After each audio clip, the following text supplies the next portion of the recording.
All right. Hello, happy Sunday. Happy Sunday, happy Sunday, happy Sunday.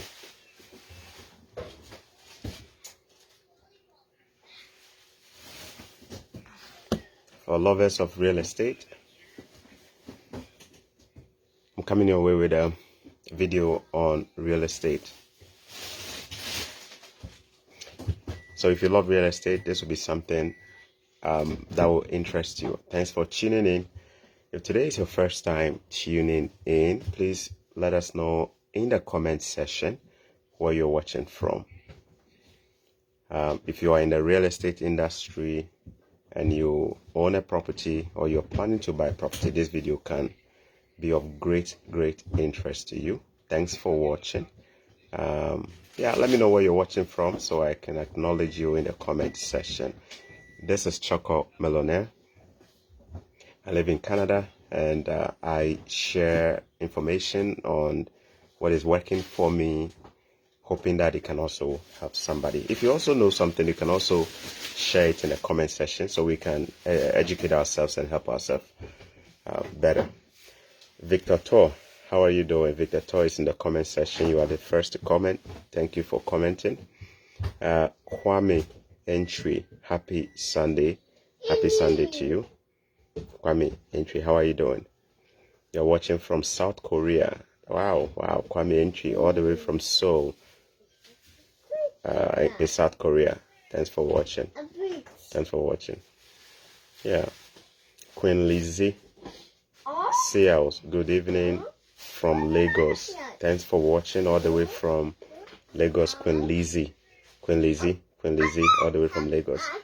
And Kwame Entry, I hope to one day visit Seoul in South Korea and Busan, the second biggest city or so in South Korea. I've heard so much about Busan, B-U-S-A-N, so I would love to visit Busan.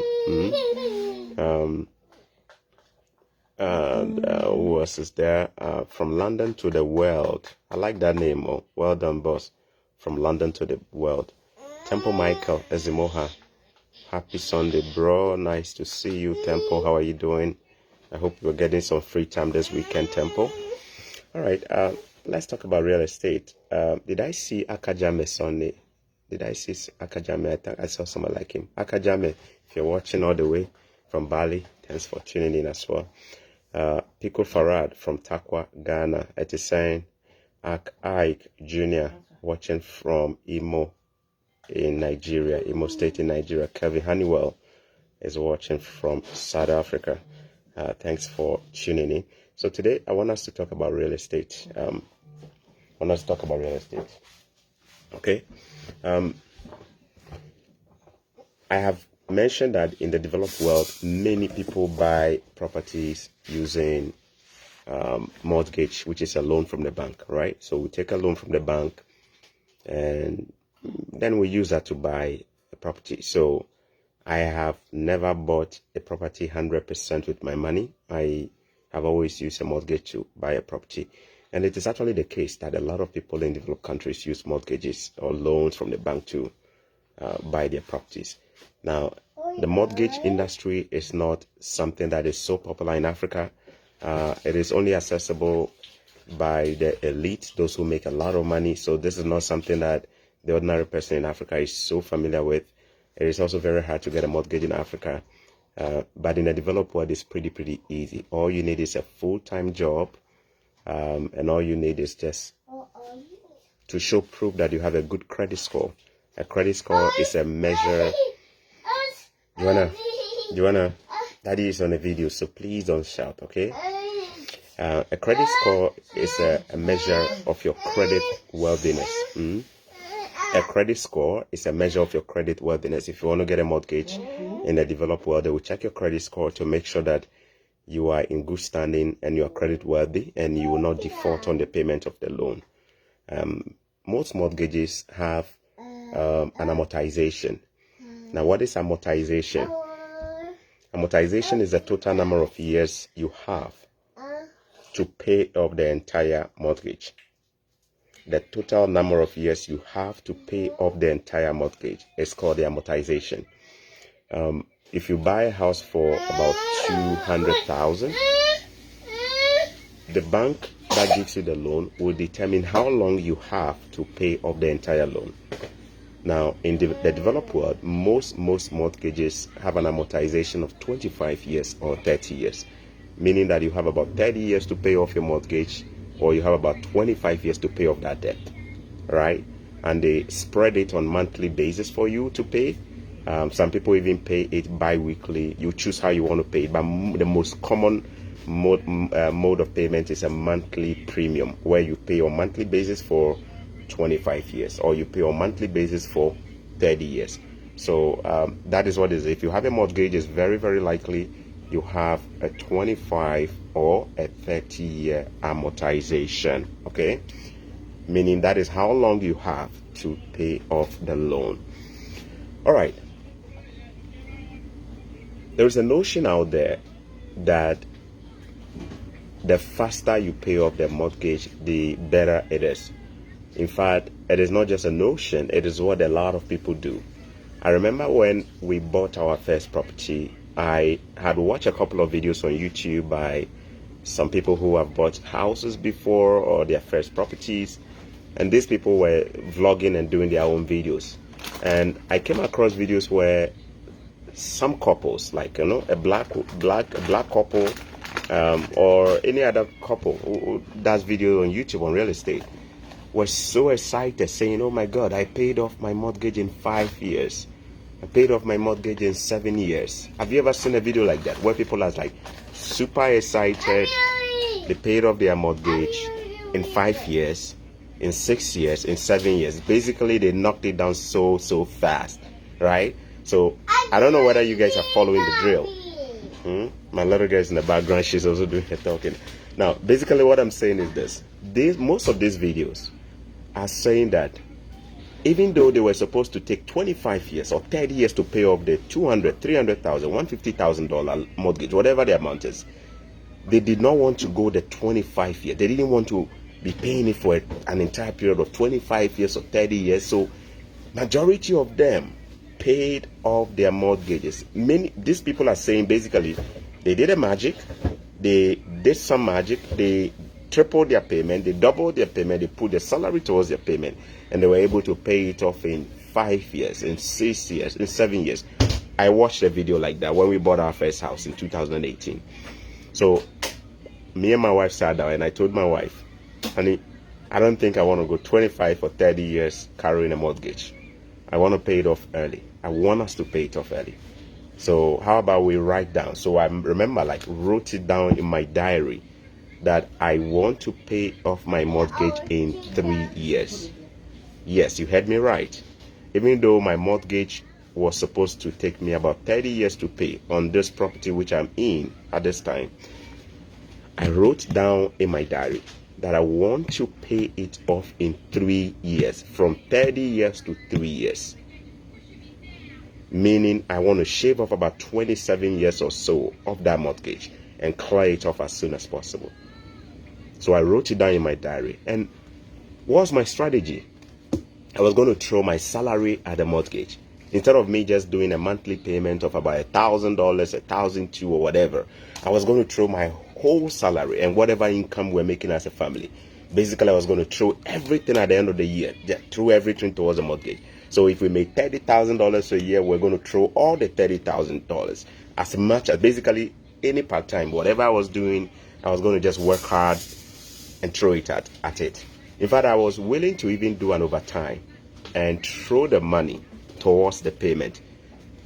What I'm trying to say is that many people will work extra hard, take on a second job, work an overtime, trying to pay off the mortgage so fast, just so they can achieve the goal of paying off your mortgage so fast. Is it good to pay down your mortgage fast? Yes, it's actually a good idea.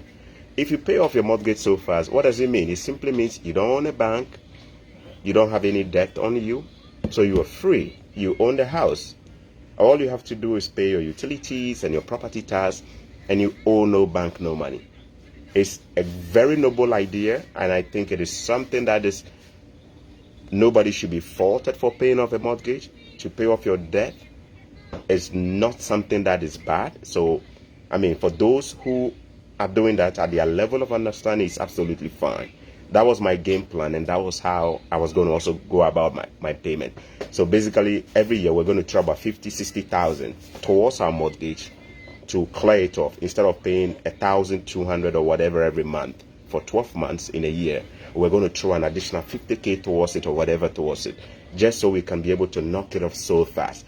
Because at that time I realized that I had this mindset that I didn't want to be in debt. I didn't want to owe the bank for long. I had a mindset that debt was a bad idea. So I didn't want to be owing somebody and sleeping. You know how you owe money and you can't sleep well, huh? They say if you owe somebody, you can't really sleep well. So I had that kind of mindset. I wanted to clear it off. So I was going to work so hard, 2 jobs, 3 jobs, just to pay it off fast. And I believe that is a mindset for a lot of people who own their properties today.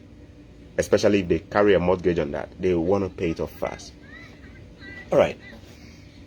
Now, given today, where I am now, if I was to go back in time 3 years ago, will I still write my goal down that I want to pay off my mortgage in 3 years? Remember I said at the beginning that was my goal. I wanted to pay off my mortgage in 3 years instead of 30 years. Given where I am now and what I know and what I understand now about the mortgage industry, will I still want to pay off my mortgage so fast the way I wanted to do it in the past? The answer is no. I wouldn't want to pay off my mortgage fast. And I know this one is getting a lot of people like, seriously, what is this guy saying? I'm saying that idea that I had and what I wrote in my diary to pay off my mortgage in 3 years instead of 30 years so that I can be debt free, given what I know today, it was a stupid idea ever. The most stupid ideas ever, given what I know today. Personally, that's what I'm thinking. It is not smart to pay off your mortgage. Somebody is like, what did this guy say? You're saying that those who are doing it, it's fine for them to do it. Now you're saying that it's a stupid idea. What do you mean? You're going to understand it very soon. During the last election in the US, President Biden and some of the presidential candidates mocked Donald Trump. And they said to him, you claim you are a business tycoon and a billionaire or whatever it is, yet you have a lot of debt. And Donald Trump responded and said, yes, I have a lot of debt, but it is good debt. I use it to create wealth. And I thought, me and a friend of mine were discussing. I said, look, Trump is telling this guy something. He's telling them that he knows how to use debt to create wealth. But these guys don't understand it. All they see is Trump has debt. They don't see the business side of what he does with the debt. All they see is the debt, right? All right. What am I saying today? I'm saying that given what I know today, anybody who really understands the mortgage industry does not stress themselves to pay off their mortgage so fast. Why? They consider having a debt called mortgage a tool that can be leveraged to create more money. I'm going to explain the principle so well for you guys to understand. In other words, instead of paying off your debt so fast, the experts in the industry do not stress themselves in paying off their debt so fast. However, what they do is rather to ask themselves, what can I do with the debt I have? And how can I leverage that to create more money? The first time I came across this wisdom in real estate, it blew my mind. It didn't make no sense to me. A gentleman who has about $5 million in net assets, net worth, $5 million, and lives in Canada. I met him once, and whilst we were talking, he said if he was to have almost a $0 balance left on his mortgage, meaning he doesn't owe anymore, he will walk to the bank, the same bank, and tell the bank to put a new loan on the property. I'm like, really? Wait a minute, you were owing the bank $1 million. You've been able to pay everything off, now almost $0. Shouldn't you be happy and pop some champagne? He said, no, he's not happy about it. He's going to go to the bank and tell the bank to come and put a new loan on it. I'm like, it didn't make sense to me. I looked at this guy so weird. It didn't make sense to me. And he's a young guy. He's almost 40 years old, in his 30s. It didn't make sense to me at all. It is as if like, if a mortgage is like a chain on your hands, somebody has broken the chain for you, or the chain has been broken and they tell you to go and you say, no, come and put another chain on my hand. It just didn't make sense to me at all. It didn't make sense to me at all. All right, so let me explain what I mean. In the mortgage industry, especially those who do this as a serious business, they leverage their equity to create more wealth. I will explain the concept one by one. The traditional model of paying a mortgage is buy a property, pay it down on a monthly basis for 25 or 30 years until it comes down to zero and you own nothing, and you say you own the whole property. That is a traditional. In fact, there are a lot of Africans or just the regular person, the average Joe who owns a property. That is the style. Buy the property worth $200,000. They tell you every month you have to pay $800 in mortgages and pay it for the next 25 years until it comes to zero. And then they are so happy. In 25 years, they say, oh my God, now I am retiring and I carry no debt. I am going on retirement and thank God I have no debt with the bank. I'm debt free. Have you heard that before? Have you heard somebody say, I want to be debt free? That is a traditional approach. That is actually how people have been doing it for several ages, for several years back. A majority of the people today still do that. Work so hard, knock off your mortgage and pay it off and pay it off and pay it off. But here is the way the smart guys do it. When I say the smart guys, those who really understand the industry, that's how they do it. In fact, recently there was a video done by Dave Ramsey. Those of you who are familiar with Dave Ramsey, he's an American. He's a financial expert. He educates people on how money works. He recently wrote a post on Facebook. And in that post, he was advising those who own a property that it is better for them to pay down their mortgage and pay it down fast instead of buying a second property to make it an investment property. I'm going to explain.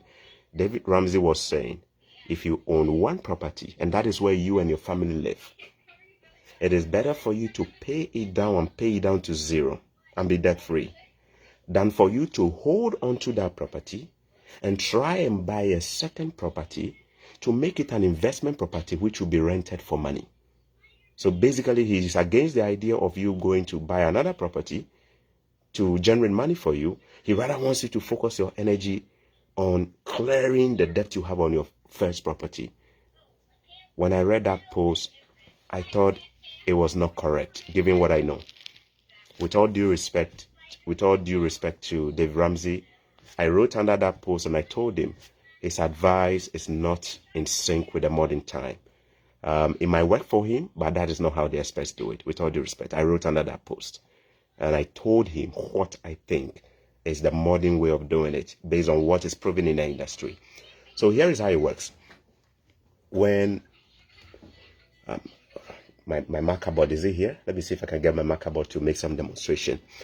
When you buy a property and you take a loan from the bank, you build what we call equity. Equity. These are all financial terms, but I want you to understand it in the mortgage industry. When you buy a property, you have what we call equity in the property, especially if you took a loan from the bank. You know, we say when you're buying a property, you take a loan from the bank and then the bank will tell you to also put some of the money down from your pocket. The amount that you put forward towards the purchase of the house from your pocket is called a down payment. The down payment is normally 5% to 20 or 25% of the value of the property at the time you're buying it. So say there is a property worth 200,000 and I want to buy it. And then I go to a bank called Kamal Bank. Okay, I'm using Ahmed Kamal. How are you, Ahmed? Okay, how are you, Ahmed? Ahmed, I've sent you an email, so check your email, okay? I've sent you an email. So say there is a bank called Kamal Bank. I went to Kamal Bank and I say, you know what? I found a property worth 200,000 and I want to buy it. Can you give me a loan? And then Kamal Bank say, you know what? We're going to give you a loan, but we want you to bring 20% of the value of the property from your pocket so that we can give you 80% of that value from our side as a loan. So basically the bank is bringing 80% and I am bringing a down payment of 20%. Now 20% of 200,000, you know how much it's going to be, right? 20% of 200,000 is 40,000. 20% of $200,000, which is the value of the house, is 40,000. And then 80% of 200,000 is 160,000. So basically, the bank is saying you don't need to bring all the 200 from your pocket. You just bring 40,000. We are going to give you a loan of 160,000, and then you have about 30 years to pay the 160 off. 30 years at a small interest rate or at an interest rate. You see how it works. Now, the amount that I bring out of my pocket as a down payment, the moment you buy the house, is no longer just your down payment. It becomes your equity.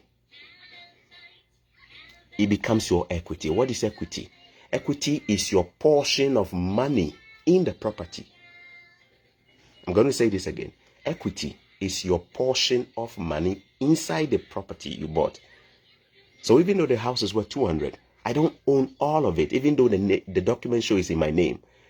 The portion that I legally actually own is 40,000 out of the 200. And the bank reserves the right, and they hold the right of 160,000 on it. So the bank owns 160 and I own 40. Now, what happens is that every year when you pay down the mortgage, your 40,000 that you have in it begins to grow. Why? You are beginning to pay the 160,000, so it begins to go down. So look at it. When it starts, this is how it looks like.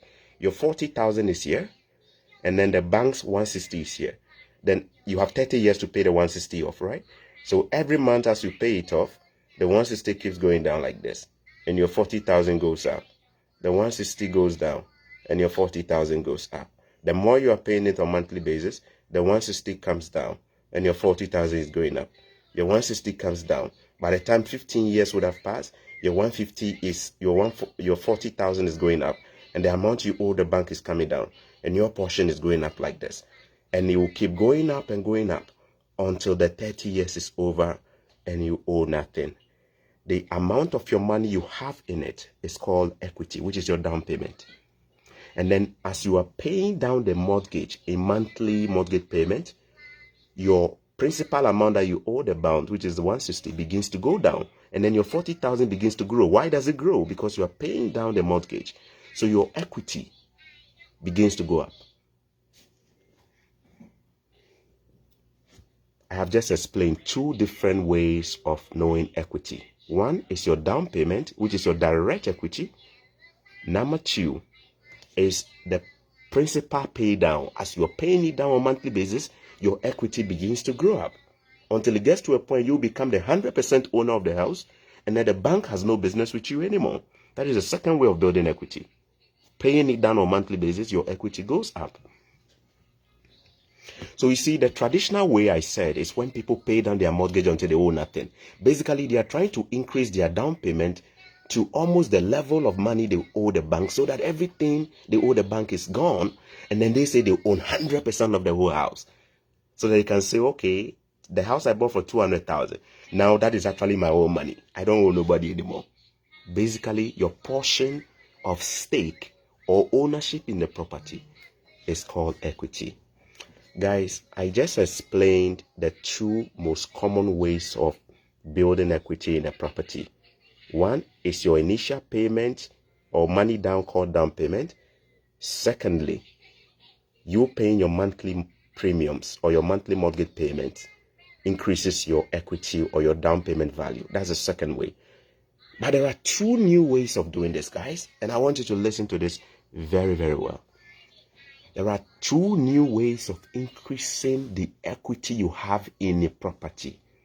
There are two new ways of doing this. The third way of growing your equity in a property is when the market grows and the market does well and the value of things go up. Let me explain. The third way you can increase your equity in a property is when the market acts very, very good to you and the market treats you well. When we say the market, the general market of housing. For example, that house you bought for 200,000 today, if in the next 2-3 years the market is doing so well that property values go up, what happens is that your equity will no longer be your down payment plus your monthly payments that you're making to reduce your principal that you owe the bank. If in 2 years from now, the 200,000 property I bought is now worth 300,000. In other words, if the market value of that property a year from now or 2 years from now is 300,000, the appreciation in the value of your property adds to your equity. It directly adds to your equity. It doesn't go to the bank. I want you to listen to this part well. If the value of your property goes up, it is not the doing of the bank. The bank does not take a dime from it. Their obligation towards you is you just paying them the 160,000 you owe them, the principal amount. Whatever happens to the market, if the market goes up in value, it is your win as the owner of the house. It is your win and your credit as the owner of the house. Basically, what I'm saying is this. Any house in Lagos 5 years ago that was worth maybe 500,000 naira. If 5 years ago it was worth 500,000, but today that same house is worth 1 million naira, the appreciation in market value of 500,000 is not for the bank. It belongs to the person who has the title of the property, called the owner of the house. So that person is the winner there. What it means is that if that person chooses to sell the house at 1 million naira, even though he bought it at 500,000, that value appreciation, because the market has been so good, he is the one that takes all of that 100%. It does not go to the bank. He only pays the bank what he owes them on paper. Now guys, let me say this again. In the last 2 years, a year and a half ago, from 2019, 2020 up to now, the mortgage industry in Canada has gone up so much. Anybody who bought a property 2-3 years ago, if you don't know this, I'm giving you free statistical information. The trend is likely the same in the US too, and UK, and any part in Europe. The market has gone so crazy during COVID. The property values we are seeing today have all doubled. Meaning anybody who bought a property 2 years ago for 200,000, you were smiling at 400K. Anybody who bought a property even last year, your property has almost doubled in value. Even though you bought it for 200K and you only put down 40,000 and the bank gave you 160 as a loan, that property today is no longer worth 200K. It's now worth about 400K. Do you know what it means? It simply means you just make 200K in a year and a half or 2 years for doing nothing, sitting down and allowing the market to just appreciate. That is the third way of increasing your equity. The third way of increasing your equity is when the market goes up and the value of that property goes up. The appreciation in the market value of your property is not to the benefit of the bank. The bank has nothing to do with that. The bank does not take anything from that. All of that is to your credit. So if you decide to sell that property, it is all profit you are walking away with. That is the third way of increasing your equity. Market appreciation. Market appreciation based on inflation. When prices of goods go up, properties go up. So you may have heard that the value of a plot of land 10 years ago is not the same as today. Why? The market has gone up because of inflation. So whoever bought a property with a loan from the bank, you only owe the bank what you have on paper with them. But today, if that same land is sold today, all the profit is yours. You just go back and pay the bank what you owe them, and you take the rest as your profit. That is the third way of increasing your equity. I hope you guys are understanding it. Now, number 4. The fourth way of increasing your equity is by negotiating right when you are buying. The fourth way of increasing your equity in your property is by negotiating and buying the property at a good price. Remember I said the value of the property we are using for this case is 200,000. But let's say at the time that I was buying that property, it was actually listed for about 280,000. That was the price that the seller wanted to sell it. And then I was able to negotiate and get it down for 200, and then I was able to secure a mortgage to buy that. By just me being a smart negotiator, to negotiate it from 280,000, which was the market value at that time, to 200,000, you have instantly built an 80,000 value of equity just because you negotiated right. In short, this iPhone 13 Pro, the market value today is about $1,500, $1,600. If at the time when I was buying it, that was the market value, but I'm able to negotiate to get this iPhone 13 Pro for $800 on the buy, it means that if I want to know how I have already increased my equity, I have already built an equity of $600 or $700. Why? The market value at the time I bought it was $1,500. But I was a good negotiator, so I negotiated with the seller and I got it for $800. So instantly, even though I'm buying it cheap, by buying it cheap, you've already won the bingo of equity. Why? If you turn around and go sell that same property, you're actually going to sell it for about $1,500. But you were just smart by negotiating it. In short, if you really want to build good equity in your property, it's not just your down payment and your monthly payment and the market of things going up. Learn to shop right. Learn to negotiate and get the prices right. There are a lot of people who overpay for their properties. Why? Because they are not good negotiators. In real estate, we negotiate. So if it is listed for $500,000, be sure to try and negotiate. If you are able to negotiate and even get it down for $50,000, you have just built an instant equity of $50,000. Because the truth is, the market value of that property was $500,000, but you negotiated to get it at $50,000. So if you negotiate and you buy at the right price, below the market value, you have instantly built an equity there. And then this is the last one I want to talk about, which is my favorite. This is the part that I find myself. The final way of building equity in your property is by doing what we call forcing the appreciation of the value of your property. Remember I said sometimes the market can be nice to you and the market can treat you good by going up. When inflation is up, the property also increases in value. But you see, with this last one I'm talking about, you are not going to rely on the market. You are not going to wait for the market to treat you good. That you're waiting when things go up, then your value goes up. No. With this one, you are going to force it yourself to happen. I'm going to say this again. The last one is called forced appreciation. Forced. Force, to force something to happen, to force it. Forced. To force. Like a force, natural force. You see, if they force some make it happen, the thing no one go up, but if they force some make it go up. That's what I'm talking about. The last one. It's called forced appreciation. You see, we say that natural appreciation, when inflation goes up, when the general prices of things go up, your property can go up. But that is called natural appreciation based on the market trends.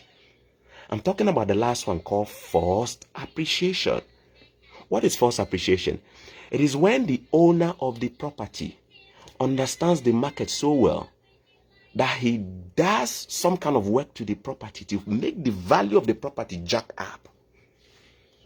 Yes, forced appreciation is when Citizen Kofi, guys, remind me, Citizen Kofi of Ghana, those of you who are from Ghana, Charles Amoa. Forced appreciation is when he bought a property in Osu in Accra, belonging to somebody, a house, small house. And then he demolished the property and he built a giant house there. What did he do?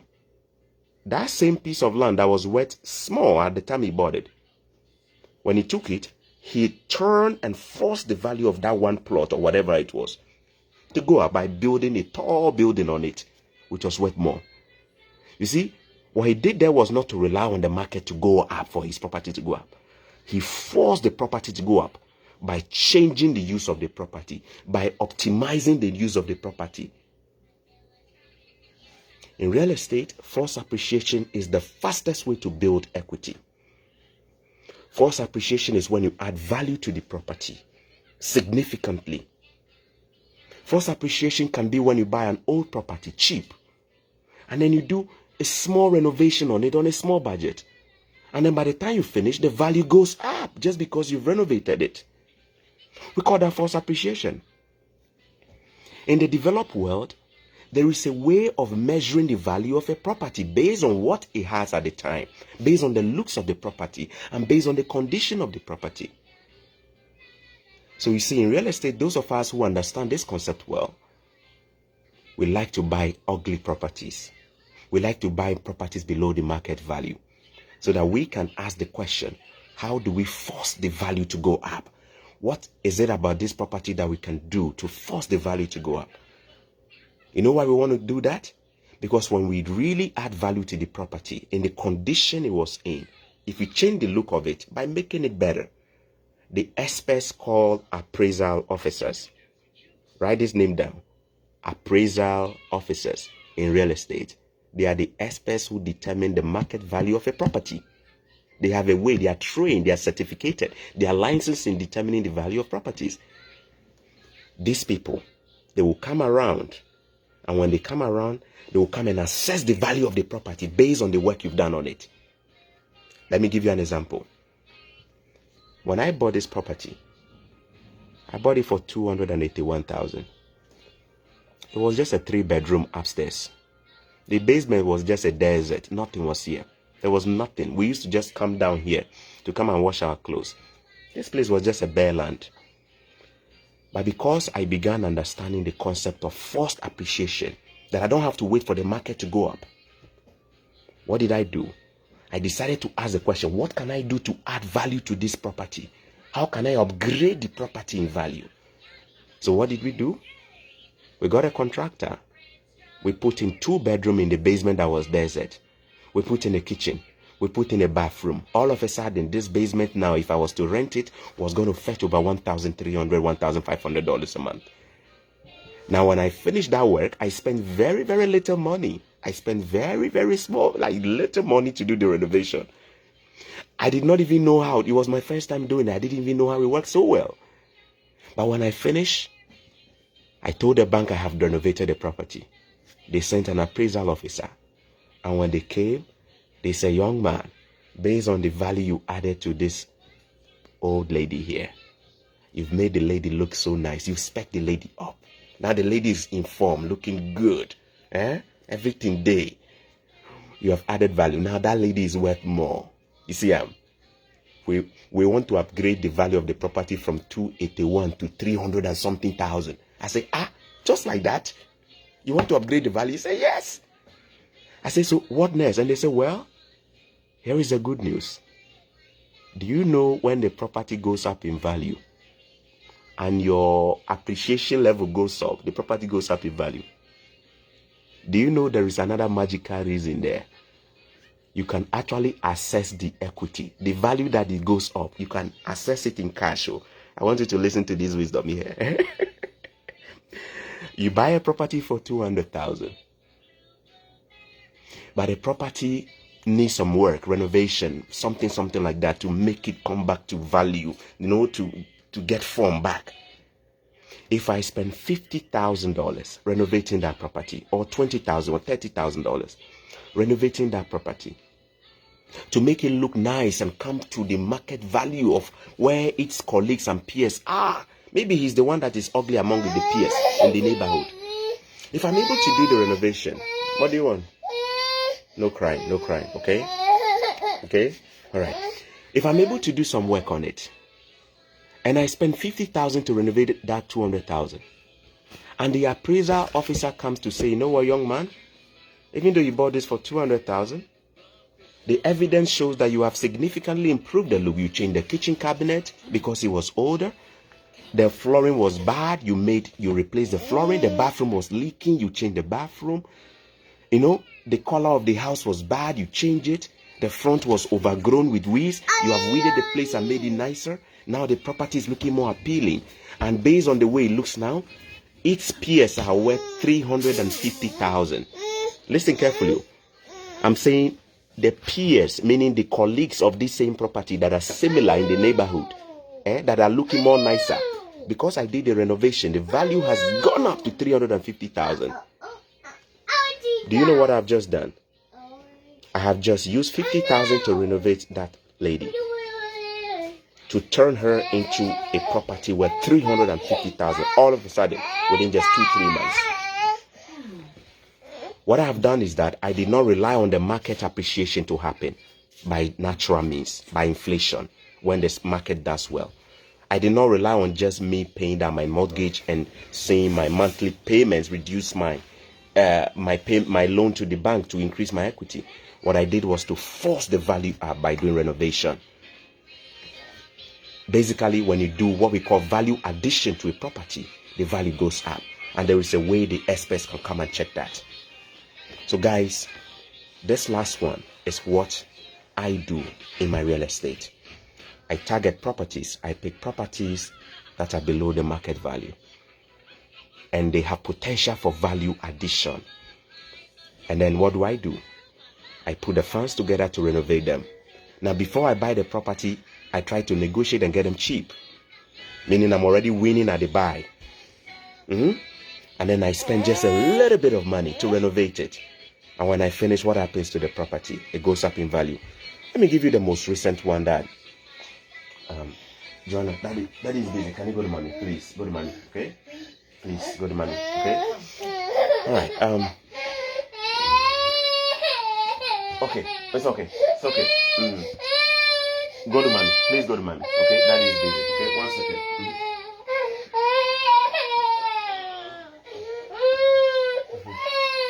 I'm seeing some of your questions. I'm going to answer them. So those of you with questions, keep them coming. Let me finish the lecture. I'll explain. So basically, with the fourth type here called false appreciation, the real estate investors carefully pick their properties. They pick properties based on the opportunity to add value. If there is no value addition, they don't. Let me give you an example. In football, those of you who like football, it will make sense to you. About a year or two ago, Romelu Lukaku was worth some millions of pounds. But today, because he has done a lot of work on his body and his skill set, today he's worth over 100 million pounds, isn't it? What do you think he's done to himself? If he was a property, somebody picked Romelu Lukaku cheap, spec him up, back to the same market, commanded a value in 1 year to be more than that. Do you see that? In football, this same concept of picking things up cheap and speccing them to increase their value is there. I am an Arsenal supporter. You know, we have a youngster called Saka of Nigerian origin, English born, Nigerian origin. We picked him cheap in the academy, spent less on him, but we bought him right. If in a property, we say we bought that guy cheap. And what did we do? Spec him up, a little bit of work, an academy, a little bit of work. Today, that guy is worth about 100 million now. In no time. That's what I'm talking. Call it forced appreciation. Forced appreciation is when you identify potential in properties. You pick them cheap. You don't just pick any property. You pick the property that have potential in it. You have the eyes of telling the value in the property. And then when you pick it carefully, you turn it around. You can even apply this anywhere in the world. You live in Nigeria, go to an area where there is an old house. Go and make an offer to the person. Buy it. You know the market value of properties in Apapa or Agege or Victoria Island. You go and buy cheap. You tear it down, you do some renovation and take it out. You're going to notice that same property in about a year or 6 months would have been worth 3 times the value. Let me give you a scenario for you guys to understand. In January 2020, I picked up a property like this. It fit the potential. It fit the criteria. Now, in that neighborhood, the peers of that property were around 380,000, 400,000, thereabout. When I say peers, for those who don't understand, it means properties of the same year of building, meaning they built them around the same time as they built mine. They are of the same structure or stature. They are of the same number of bedroom. That is how real estate they do it. They compare apple to apple. They don't go and compare an apartment to its 1 bedroom. No. They look for apartments that are similar, the same year, the same area, and they compare their value based on the most recent update to determine the value of the other one. That's how it's done. I picked up this property for $210,000 in January 2020. But at the time when I was picking it up, it was so ugly. It was so ugly. Those of you who have been following me for a long time, you have seen some videos of that. I was doing some knocking, using the hammer to knock things down. We were breaking the walls down. You saw me covered in powder. What was I doing? We were renovating that ugly woman to make that ugly woman look good, because it has lost so much value because of how the tenants were bad and how the owner was not taking care of it. So I bought it cheap. I bought it for $210,000. And then I spent about $80,000 renovating that property within 6 months. It is a 2-unit property. I spent about $80,000 renovating that property. A 2-unit property. One was 3-bedroom. The other was 2-bedroom unit. 2 different units. So it's a duplex. 2-unit house. Duplex. It took me 6 months to renovate both of them and make them look good. If I show you the pictures of the before and after, you won't even believe it. $80,000 to renovate. So let's do the math here. I bought it for $210,000. I put down $20,000 from my 20% from my pocket. That came to $42,000. That was the amount that came from my pocket. The bank gave me a loan of about $168,000. Then I went around to gather the money to do the renovation. It took me about 6 months. Within that 6 months, I was not renting it because I was renovating to make it look nice. Now, after the renovation, exactly 1 year after the time I bought it, January 2020 was when I bought it. In 2021 of January this year, the appraisal was done. What is the appraisal, guys? It is when the experts come and reevaluate the property, because I am telling them I have done some real work to the property. Now, at the time when I was buying it, I knew the PS of the property I bought was around 380, meaning that the true market value of that property was 380. But because it was in a bad condition, I was not willing to pay 380. I was able to negotiate to get it for 210 because of the bad condition it was in. And then what did I do? I used $80,000 to restore the value back. So 210 plus 80,000, that should be 290,000 in total, isn't it? So when we did the appraisal, which is the reassessment of the value in this year, in January, I was expecting it to come around 380. Why was I expecting it to be 380? Because at the time when I bought it, his peers, the colleagues that are similar in that neighborhood, were around 380. So I was expecting it to come in value of about 380,000. But look at it. The last 1 year has been so good for us in real estate in Canada. The values of properties have almost doubled. When the property came back in assessment, it came worth over $500,000. Did you just hear that? I was expecting it to come around 380,000. But when the officers came back with the report, they said my properties was worth a little over $500,000. Remember, I bought it for $210,000 and I spent $80,000 renovating it. But in 1 year, that property is worth over $500,000. What did I do? I forced the value of the property to go up by doing renovation. Now, some of you may have wondered, wow, from 210 to 500 and something thousand, about 510,000. What does it really mean? It simply means I did not have to wait for a long time for the value of the property to climb up slowly until it gets to 500,000. I did a smart renovation which forced the value of the property up. And this is where it gets very interesting. In real estate, I want you guys to open your ears very well and hear this part, because this is where the sweet magic of wonders is. In real estate, you can pull out your equity up to 80% in cash. Let me say this again. In real estate, when your property goes up in value or when you build equity in the property, you are allowed to pull the amount of appreciation or whatever equity you have in there. You are allowed to pull about 80% of it in cash. And that cash is non-taxable. It is non-taxable. Non-taxable. Oh, you didn't hear me, right? I bought a property for $210,000. I only brought $42,000 from my pocket.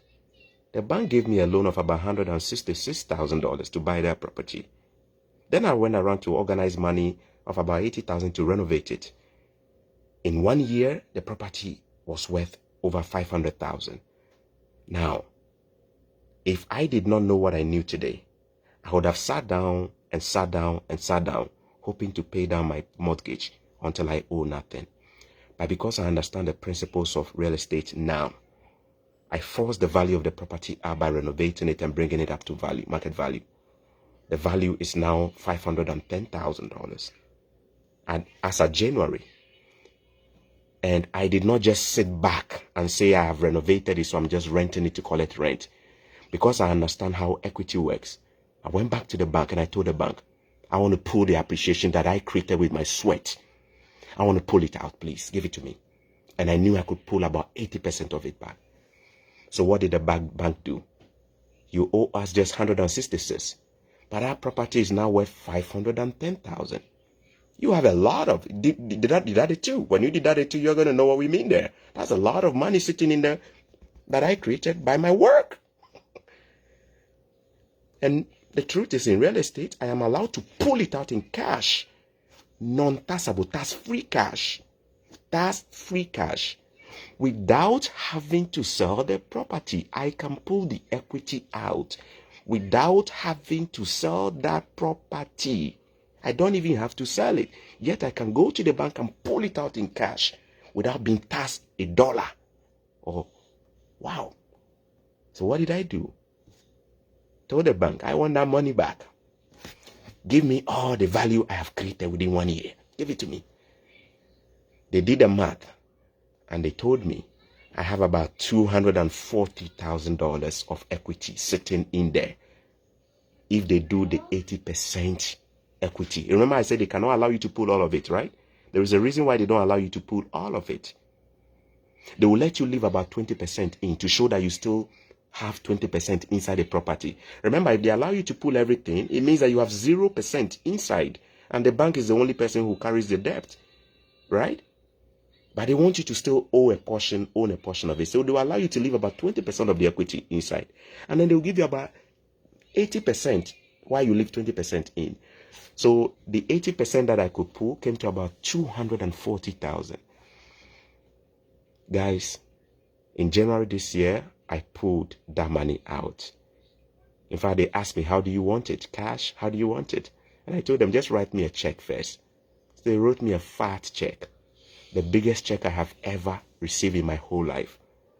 100,000 Canadian dollars in check with my name on it. For a property that I bought a year ago. They wrote me a $100,000 check. And then I decided to use the remaining 140,000 in a different kind of tool called line of credit, so I can be able to turn it around many times. Now, what did I do with that money in the end? Both the cash and then the remaining 140. Remember, I said it was 240 in total. Guys, I turned around, went to the market to repeat the same thing.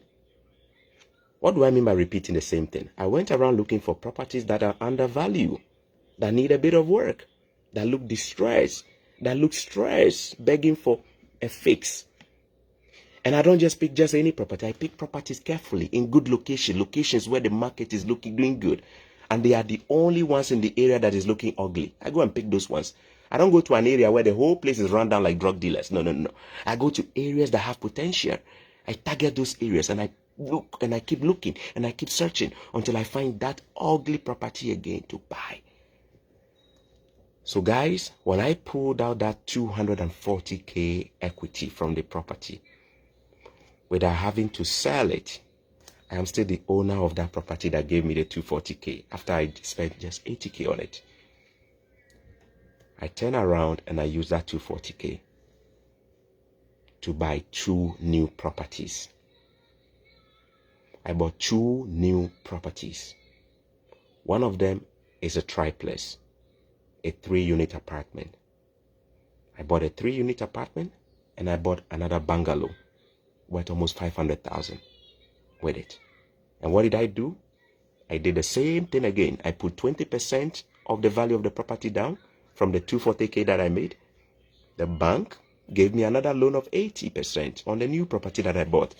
The same thing with the triplex. I put 20% down. The bank gave me 80%. And both properties need some work. Now, if you've been watching my video, you know I bought a fire-destroyed property recently. That property was very distressed. You saw the condition. It looks so bad. But the location it is in is a very vibrant location. That property needs some specking. So I picked it cheap. And I'm still doing the same thing on it. I'm yet to finish. Spending just a little bit of money to restore the value. But because I understand the market, I know by the time I finish, that property will also double in value in just 5 months from now. What do I do again? I'm going to pull that same equity out and I move on to buy another property. You might be wondering, why is it just buying properties and buying properties? This is why I want you to understand why it's no longer a smart idea to just buy a property and sit down and just pay down your mortgage, hoping that you'll be debt-free one day. You see, the dream of everybody is to be able to pay down their mortgage without stress, isn't it? Imagine if you own a house and you took a loan from a bank. One of the stresses you deal with every month is having to use your salary to pay your mortgage, isn't it? Especially if you are not renting it. It simply means you are relying on your own salary to pay the mortgage, isn't it? Yes. But what I'm doing is this, guys. Whilst I'm buying more properties, they are all rental properties. I don't live in them. So every month I collect rent. And the rent is usually more than the mortgage and all the expenses on the property. In fact, that ugly property that made me the $240,000. At the time when I bought it, the mortgage I was paying to the bank on a monthly basis was $792 a month. I want you to understand this well. That ugly property that made me $240K in 1 year because I did a renovation on it. At the time when I bought it, the monthly mortgage I was paying the bank was $792 a month. That property is also a 2-unit property. The rent that property brings in today is a little over $3,000 a month. Think about it. Now, if I add all the expenses, including the mortgage, the water bill, whatever, property tax, insurance, whatever, it is not even up to $1,500 a month. But that property is fetching me over $3,000 today on a monthly basis. Think about this. You see, when I collect the rent is more than twice the value of my expenses on that same property. So the rent goes to pay off the property for me. And it still leaves me some good profit on a monthly basis. When I buy my properties and I add value, they also bring me good rental income on a monthly basis. So at the end of the day, you might be wondering, what am I trying to tell you? I'm trying to say, not only are these properties making me good monies in equity, they are also making me good rental income on a monthly basis, whilst the expenses on those properties are being paid off. So at the end of the day, I am actually holding properties and investments that are naturally growing in value.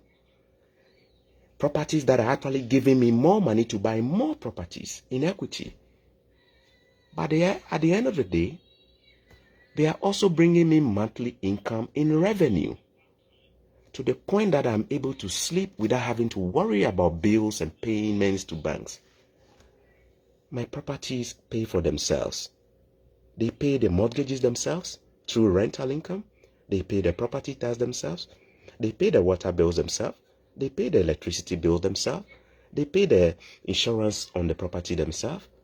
And on top of that, they bring me some good profit every month. And hold on, that is not all. They also go up in value and allow me to pull the equity out to go and buy another one. You see, if I did not understand this concept of equity and how to leverage it and how to force it and how to increase it myself, I would have sat down like the typical traditional home buyer, saving and working and saving and working 2 jobs and getting stressed and using the money to pay down my mortgages. Today, I no longer use my money to pay my mortgages. They come from the rent. I no longer use my monies to pay for electricity and water bill and property tax. They all come from the rent. The properties are managing them themselves. But guess what? On daily basis or monthly basis, as the rents are being paid, my mortgage expenses are also being paid. And I'm still the owner of these properties and I did not sell them. Did it make some sense to you?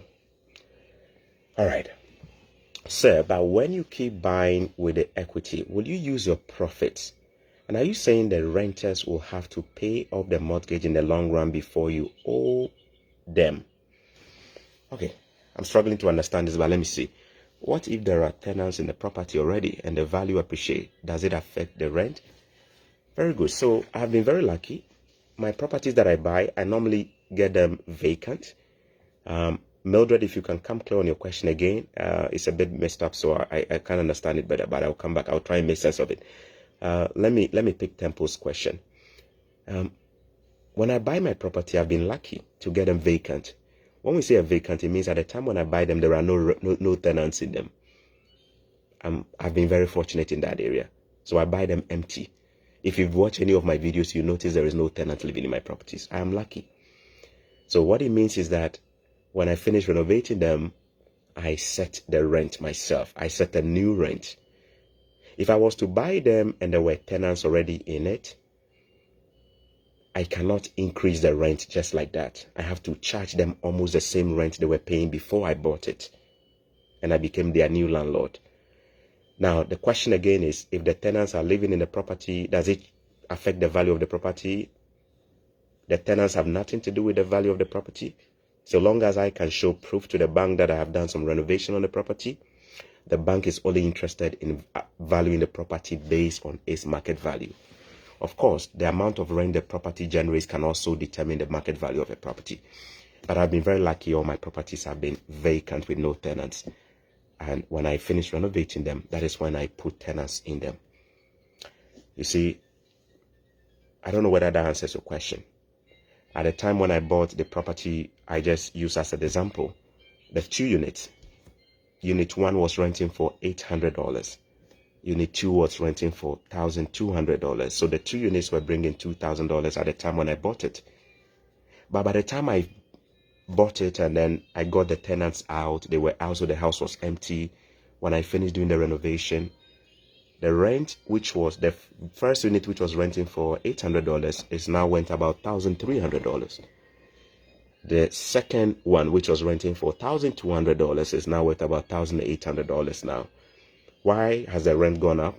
Because I've changed the look of the property. I've made everything new. And the newer the property is, the more you are able to get market premium rent for it. People are willing to pay more for a brand new property or a good looking property than to pay more for an ugly looking property with a leaking tower, a leaking shower, and a smelling kitchen and a bad floor. The newer the property is, the more you are likely to get in rent. Does that make sense to you? Mildred, your question again. If you can come back with your question, let me see if I can pick this question. Okay. Your question. What if it is a new house and there is nothing to renovate? Too bad about that. There is nothing to renovate. Too bad if there is nothing to renovate. Now, then the question will be, what was the game plan of the person who was buying the property? What was his game plan? Maybe if there is nothing to renovate, it is ready for rent and you just rent them out. Now, when you rent them out, because there is nothing to renovate, you have to rely on the other ways of increasing your equity, which is paying down your mortgage on a monthly basis, then your equity go up, or waiting for the market to grow naturally, and then your equity will appreciate. But the truth is, the market does not always appreciate significantly like we are seeing now. It appreciates marginally, 5%, 6%, 10% every year, depending on which market you are in. Now, in the last 1.5 years, the market has almost doubled just because of the unique times we find ourselves today. This is very rare. But generally, real estate goes up almost around the same as inflation. So if inflation is about 4 or 5%, properties will also go up about 4 or 5%. In places like Toronto and New York, properties go up over 20% a year just because of their location. In places like London, properties will go up in about 20% a year just because of the location. So I'm saying that for somebody who buys a property and there is nothing to buy, I guess the question we ask the person is, what is his strategy for buying the property? And this is where a lot of us find ourselves today. Many people who buy a real estate or a piece of property, because they do not understand the fundamental principles behind real estate, they don't choose well. When I say they don't choose well, let's say that they didn't know the investment side of it. They buy it and they live in it with just their families. I'm sorry, if you live in it with your family, you're going to be the one to pay all the bills, right? There is no way you're going to just grow the equity like that. You have to wait for a number of years for the value to go up, especially if there is nothing to renovate. You see, notice what I said. I said I carefully pick my properties. I pick properties that fit my investment strategy. Meaning, I hardly go around to buy a property which is brand new and needs nothing. If you've been watching my bungalow video, you'll notice that I'm actually adding a full apartment to the basement. Why did I buy that property? Before I bought it, I knew the potential of the basement and I knew the market value by the time I'm done renovating it. I know by the time I'm done renovating that property, it will almost double in value. So I carefully picked that property. You see, I didn't just go and pick a nice property which is so nice and needs nothing. If it needs nothing, then, well, you may have to just sit in and pay down your mortgage until God knows how many years and the value goes up again. But I'm saying in real estate, we, the experts, we buy properties that are undervalued and we add value to it. That is the fastest way to grow your equity and build more. Since I bought my first property with my own cash from my personal savings, I have not bought any other property with my own cash. I have always leveraged the equity from one property to buy other properties. Why? Because I understand the principles behind the industry. Now, there are some friends who have also bought property, but because they do not understand this, they may have a basement which could be turned into a whole apartment. But because they don't know this, what will happen? Well, they will turn the basement into a laundry room or a place where their children can just go and play. Well, it's good to have a place for the children to play. But when it comes to investment, we don't think like that. We think of how we can add value and create more wealth so that we can be able to build that wealth to allow us a future opportunity to buy a mansion that we can enjoy with our kids. You see, my ideal life is not to live in a basement like I'm living now, 2-bedroom basement where my daughter is screaming, I'm doing a video. You can tell I don't even have a room where I make my videos, right? I shoot my videos in the living room. And it's kind of like a discomfort, isn't it? But here is the truth. I know what I'm doing. I know in the next 2, 3, 4, 5 years, I would have accumulated so much. I can be able to buy a property in front of a waterfront property. A big mansion with acres of land in the back. Why? Because I'm starting right and I'm building the wealth gradually to allow me to be able to. That is how all investors start. They start small and they increase their wealth to allow them to be able to afford a future life, which is their dream life. The unfortunate thing is that many people who don't understand this principle, when they buy their first property, it's normally their dream home. Let me say this to you guys. This is a choco millionaire wisdom that I learned from the rich. If you want to build wealth and the first asset you buy is your dream property, you are never going to build wealth. Never. You are never going to build wealth. No wealthy person starts off by building their dream as. No. When Jeff Bezos started, he was living a lean life, man. He was living small so that he can be able to live a future life of building a mansion in space. On planet Mars. Now you see that guy has a lot of money, huh? When the Elon Musk and Warren Buffett started, these guys were living in small bedrooms. You know why? You cannot start by buying a mansion and buying a dream house. No. Unfortunately, that is how many of us start. We want to buy our first property, which is a good idea. But we are buying them to be our dream houses. Meaning where you want to have the mansions and all the rooms to yourself. Now, unless you have some good income from another source where you can use to build wealth? There's no way you're going to build a wealth if you are starting by living a luxurious life. You start by living small, and then you grow on that. Some say frugality. I may look like a frugal person living in a basement, but the truth is I'm building a serious fortune in the future to allow me to be able to have 2,000, 3,000 square foot of space for my children to run around all day. A place where you have a gated place, waterfront or whatever. But for you to be able, a place where I can be able to afford to buy a mansion on a Caribbean island. But you see, for you to be able to start, you got to be able to live small. Dangote didn't start by buying a helicopter. You start by living small with a big plan to create more wealth. Do you see that? Most of our sports athletes, why do they go broke? They make a lot of money, but they start life by living a luxurious life. They buy all the fancy things in life without putting their monies into investment. Their monies are not growing. Their wealth is not growing. And at the end of the day, what happens?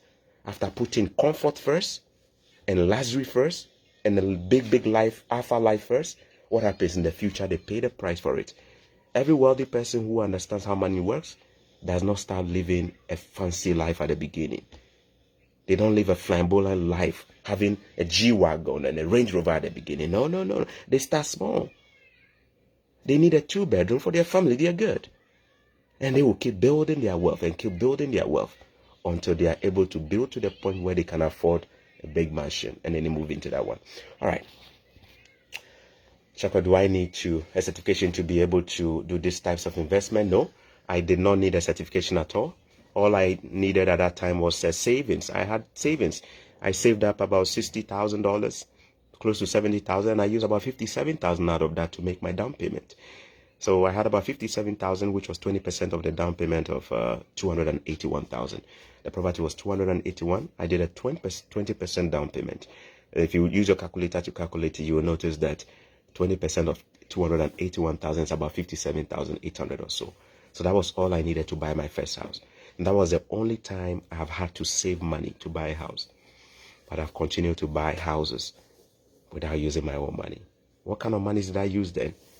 I leveraged the equity from the other property to buy another one. So I leveraged the equity from this property when I renovated the basement and the value went up. I leveraged that equity by taking it out. Remember I said you can take it out? Yes, you heard me right. So I took out the equity from this one to buy another one. And when I took out the equity from another one, I used it to buy another one. And when I took out the equity from the other one, I used it to buy another one. So at the end of the day, the dream is to own several of this to the point where I own apartments and I own all kinds of things. And then at the end of the day, you see me building millions of dollars in wealth, in net value, in net wealth. And then when it gets to that point, I will be able to give my children, and there's a wonderful woman here, that big mansion, which is about 5,000 square foot, where we have several gates. You understand what I mean? Where we have all kind of things around. And at the point, maybe a helicopter too, isn't it? It has a game plan. Do you see that? All right. So from your explanation, it is not wisdom to use your equity to pay for your mortgage. No. Why will I want to use my equity to pay my mortgage? No way. Remember I say my mortgages are paid by the rent? Yes, all my mortgages are paid by the tenants. Of course, the tenants don't even know they're the ones paying it. All they know is they are paying rent. But the truth is that when we take the rent from them, we use it to pay the expenses, and then some of it is left and becomes our profit. So my mortgages are paid. Guys, I want you to understand this. My mortgages are paid, all right. But they are paid by the rental income. Not only does the rental income pay off my mortgages for me, the rental income is too much to the point that they bring extra money every month to my pocket. And not only does the rental income bring extra money to my pocket, whilst the rental income is doing me good and treating me good by paying off my debt for me and giving me extra source of income, the property itself, even if we do not put the tenants into the equation, the property itself also goes up in value because I renovated them. So it is that renovation that I did that increased the value of the property that I rely on to buy another property. In real estate, we call that leveraging your property to buy another property. Let me tell you that there are many people in Europe. There are many people in US, in Canada, who own properties for a couple of years now. Probably you've owned your property for 3 years, 4 years, 5 years, 6 years, 7 years, 10 years. Listen to me well. The concept of equity will never make sense to you unless you understand it. You have no idea you even have a property that has built massive hundreds of thousands of dollars of equity that you can leverage. Leverage means you can go and pull it out in cash and go and use it to buy another investment property. Why would I recommend you pulling out the equity and using it to buy another property? The whole idea is to buy another property, not to go and live in with your family, but another property that will produce more income and offer you the same leverage to redo the same thing over and over again. So that at the end of the day, these other properties you have are so self-sustaining. You listen to the word, self-sustaining. Self-sustaining means they are bringing you positive cash flow to the point that they are paying themselves off and treating you good and giving you the freedom to be able to live a free life. Simple as that. You don't need a license to do this. You don't need a license to go into real estate. All you need is just to acquire your first property and acquire the knowledge. That's all. Bro, do the bank give you the equity for free, or they let you get a loan based on the value of your equity? The equity is yours, so the bank will give it to you for free, and it is tax free. They don't tax it. So when I got my money from the bank, it was for free. It was not taxed. However, when you pull out your equity, because the value of the property has gone up, your mortgage will be reassessed at the new value. So they will give you a new mortgage to replace the old mortgage, meaning that because the old value was 200 and the new value is 500, when you're pulling out the equity, they will reassess the value of the property at 500 and give you a new mortgage at 500,000. But the good news is that you've been able to notice this. I bought that property with 42,000 of my money, right? But that same property in 1 year is allowing me to put 240,000 for free. Who is not going to be happy about it? And why should I even worry about a new mortgage when that property is making me a lot of money in rent that pays its bills, pays the mortgage, pays the water bill, pays the electricity bill, pays the heat, pays the insurance on. Basically, the property is already making me more money and gave me enough money in cash to pull out to. It is just, I don't know. I will try and do a lot of this. I will try and do a lot. When I finish my current projects that I'm doing, I'm going to use those as examples again to let you guys understand how this thing works. Guys, if you're ever confused, don't worry. The first time I heard about equity, I was more confused than ever. It didn't make sense to me. It just didn't make sense to me that I did not sell the house. I was still owning the house. Yet the house was giving me money, thousands of dollars in cash to pull out. That's free. It didn't enter well. When I look, the first time I heard this thing, it made me a little bit crazy. I didn't understand. It didn't even make any logical sense to me.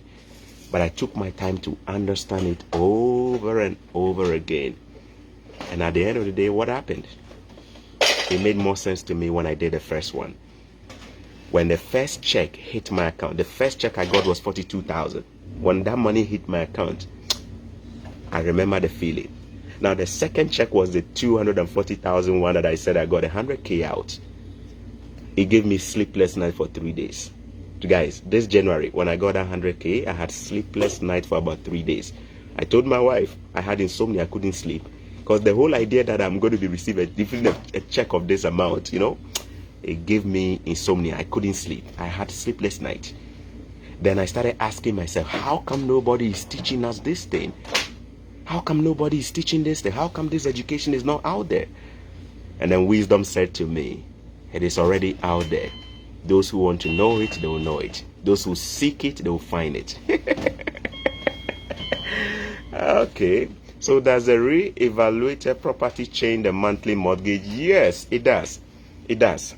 Because the value, that's a good question from Mickey Ofori Ajay.